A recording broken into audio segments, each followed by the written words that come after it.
السلام عليكم، اهلا، كيف دايرين؟ نتمنى تكونوا كلكم بخير وبصحه جيده ان شاء الله. العديد من الكثير من الاشخاص كيعانيوا الان من نزلات برد شديده، ايضا الكثير من العطس والزكام، انسداد الانف، وايضا سيلان الانف.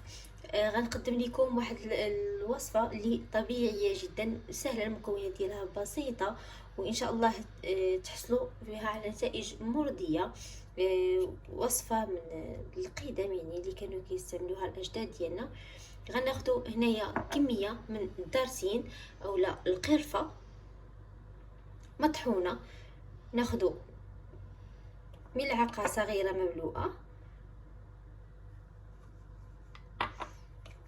وغنضيفو عليها ماء مغلي ساخن.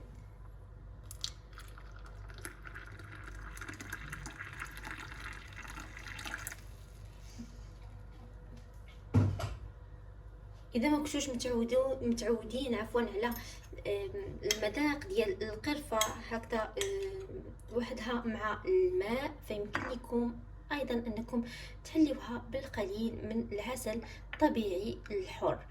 ضروري اننا نعملو ماء ساخن مغلي، نخلطوا المكونات مع بعضها ونخليوه حتى كيدفى الى ان يصبح دافئ، ومن بعد نشربوه. وضروري اننا ما نتعرضوش للبرد، ناخدوها ومباشره ندخلوا الفراش ديالنا في الليل، اولا مهم ما نتعرضوش للهواء بارد، ما نخرجوش من البيت.